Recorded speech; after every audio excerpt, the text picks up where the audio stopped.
Hello friends, आज हम पाचन की क्रियाविधि को थोड़ा आगे बढ़ाते हुए बढ़ेंगे। पाचन की क्रियाविधि में हमने पाचन आहार नाल सहायक ग्रंथियां क्या होती है, उनके अंदर कौन कौन से एंजाइम्स बनते हैं, उन सब के बारे में अध्ययन किया था। इसके बाद क्या होता है कि पाचन जो है वो किस प्रकार से होता है। तो सबसे पहले हमें ये समझने की जरूरत है कि पाचन की क्रियाविधि में हमने बताया था कि जो बड़े अणु होते हैं उनको छोटे छोटे अणुओं में परिवर्तित किया जाता है, ताकि हमारे शरीर के अनुसार जिस भी प्रोटीन की आवश्यकता है उसको बनाया जा सके। इसलिए हम जो बड़े अणु लेते हैं भोजन में, उनको हमारा शरीर जो है वो छोटे छोटे अणुओं में विभाजित कर देता है। ये होती है पाचन की क्रियाविधि। तो जो बड़े बड़े अणु हैं वो क्या होते हैं? बड़े बड़े अणु के रूप में हम क्या लेते हैं भोजन में? जो मुख्य है वो तीन है: कार्बोहाइड्रेट, प्रोटीन और वसा। कार्बोहाइड्रेट जो होता है वो हमें जैसे कि आलू, चावल, गेहूं इन सब में मिलता है। प्रोटीन जैसे कि दूध, पनीर आदि में मिलता है। और वसा जो होती है वो सारी चिकनी चीजों में हमें प्राप्त होती है। तो जो कार्बोहाइड्रेट है उसको हम छोटे से छोटे रूप में पाचन की क्रियाविधि के द्वारा हमारा शरीर जो है डिवाइड करता है। तो जो कार्बोहाइड्रेट होता है वो छोटे से छोटे रूप में क्या किसमें बदल जाता है? ग्लूकोज में। ठीक है, जो कार्बोहाइड्रेट का सबसे छोटे से छोटा रूप है ग्लूकोज, उसमें बदल जाता है। जैसे मान लो कि एक दीवार बनी हुई है, तो दीवार किससे बनी होती है? ईंटों से बनी होती है। तो ये दीवार जो है उसको हमें किस शेप में बनाना है ये हम पे निर्भर करता है। मतलब कि हमारे बॉडी की प्रोटीन जो है वो किस प्रकार की है वो हमारा शरीर डिसाइड करता है। और जो ये छोटी सी ईंट है वो सब में सेम रहती है। दीवार का शेप अलग हो सकता है, वैसे ही हमारे बॉडी में जो छोटा पार्ट होता है वो सेम रहता है, बट उससे बनने वाली जो बड़ी दीवार होती है, मतलब कि बड़ी प्रोटीन होती है, वो डिफरेंट डिफरेंट होती है। तो जो भी हम कार्बोहाइड्रेट लेते हैं वो अंत में जाके ग्लूकोज में बदल जाता है। जो भी हम प्रोटीन लेते हैं वो अंत में जाके अमीनो अम्ल में बदल जाता है। वसा ग्लिसरॉल प्लस वसीय अम्ल में बदल जाती है। अब हमारा शरीर क्या करता है? इन्हीं वसा और ग्लिसरॉल और वसीय अम्ल को यूज करके वापस से क्या बना लेता है? वसा बना लेता है, जो कि हमारे शरीर की होती है।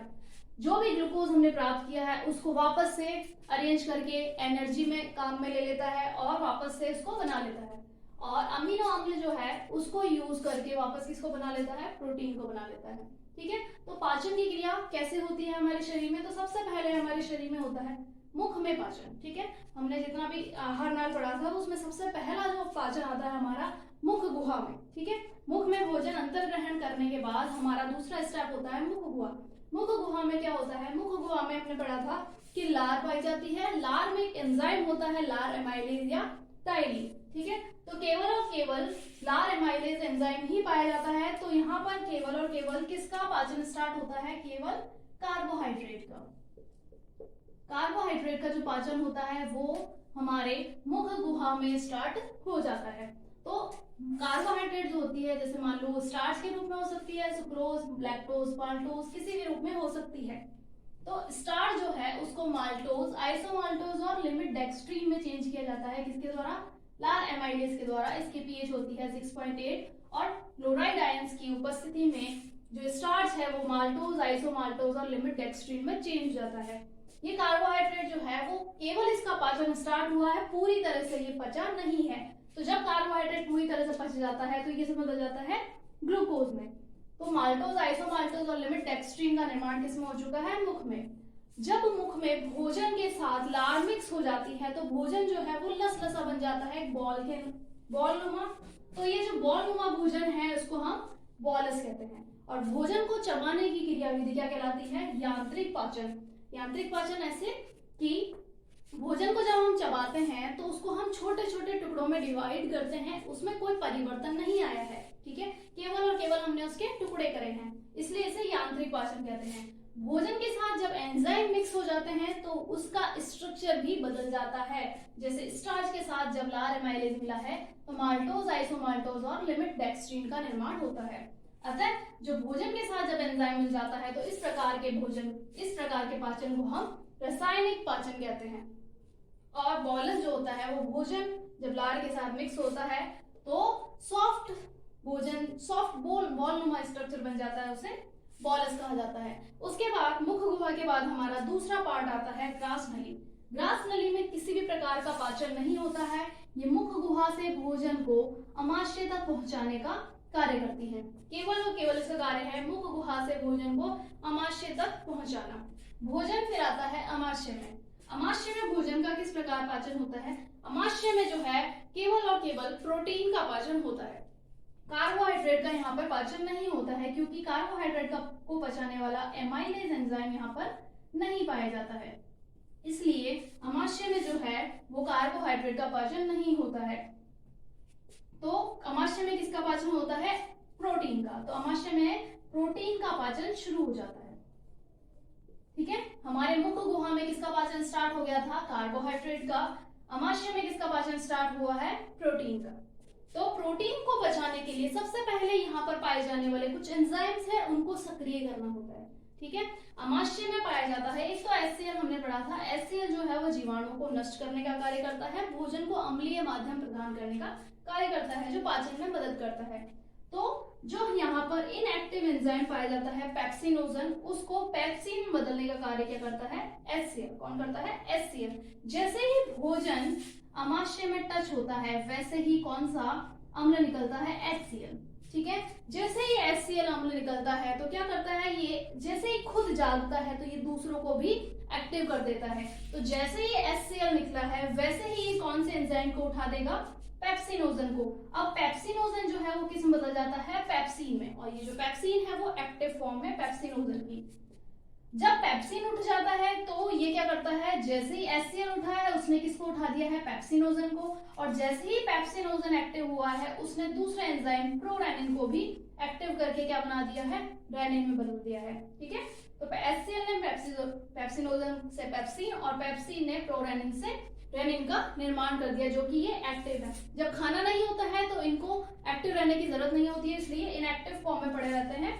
और जब खाना आता है अमाशय में तो HCl के द्वारा इन एंजाइम्स को एक के बाद एक एक्टिव कर दिया जाता है।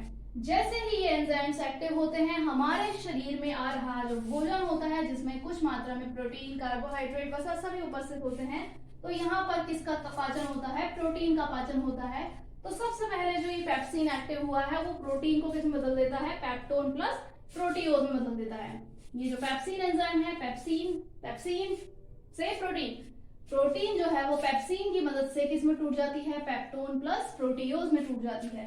ठीक है, इसके अलावा अगर हम दूध लेते हैं हमारे भोजन में तो दूध में एक प्रोटीन पाई जाती है। दूध में पाई जाने वाली प्रोटीन का नाम है केजीन। ठीक है, केजीन को रेनिन द्वारा पैराकेजीन में बदल दिया जाता है। ठीक है, दो एंजाइम थे हमारे पास यहाँ पे, पेप्सिन और रेनिन।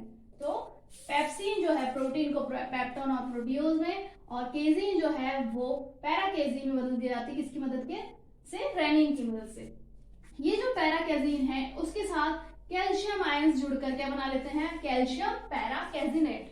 ठीक है, पैराकेजीन जो है वो कैल्शियम के साथ मिलकर क्या बना लेती है? कैल्शियम पैराकेजिनेट। कैल्शियम पैराकेजिनेट जो है फिर से पेप्सिन एंजाइम की मदद से, क्योंकि ये सब प्रोटीन ही है, ये भी प्रोटीन है, ये भी प्रोटीन है, तो कैल्शियम पैराकेजिनेट जो है वो पेप्सिन की मदद से फिर से किस में बदल जाता है? पेप्टोन और प्रोटीओज में। ठीक है, हमने पढ़ा था कि जो प्रोटीन होता है वो लास्ट में किस में बदलना चाहिए? एमिनो अम्ल में। बट अभी तक ये एमिनो अम्ल में नहीं बदला है, क्योंकि जैसे मान लो कि हमारे पास एक बड़ा सा कोई अणु है तो हम उसको एक साथ छोटे छोटे अणुओं में नहीं बदल सकते हैं। जैसे एक लकड़ी का बड़ा टुकड़ा है तो हम क्या करेंगे? उसको पहले छोटे छोटे 2 टुकड़ों में या 3 टुकड़ों में बांट देंगे, उसके बाद उनको फिर से और टुकड़ों में बांटेंगे, तो अंत में जाके हमको सबसे छोटे छोटे टुकड़े चाहिए होते हैं। तो वो जो सबसे छोटा टुकड़ा होता है वो होता है अमीनो अम्ल। ठीक है, बट हम उसको एक साथ नहीं तोड़ सकते हैं, इसलिए हमने प्रोटीन को किसमें तोड़ दिया है? पेप्टोन प्लस प्रोटीओज में। अगर हम इसको और तोड़ेंगे तो अंत में जाके किसमें टूट जाएगा? एमिनो अम्ल में। ठीक है, तो ये पेप्टोन और प्रोटीओज हमें प्रोटीन के टूटने से मिला है। यहाँ पर कुछ मात्रा में लाइपेज एंजाइम पाया जाता है। लाइपेज एंजाइम जो होता है वो किसका पाचन करता है? वसा का।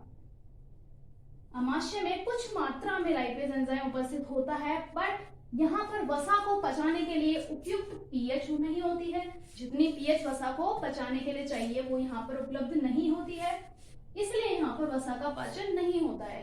इसके अलावा वसा को पचाने के लिए वसा को पहले छोटी छोटी गोलियों में बदलना पड़ता है, वो भी यहाँ पर नहीं हो पाती है, पाइसीकृत नहीं होती है वसा, अतः यहाँ पर वसा का पाचन नहीं होता है।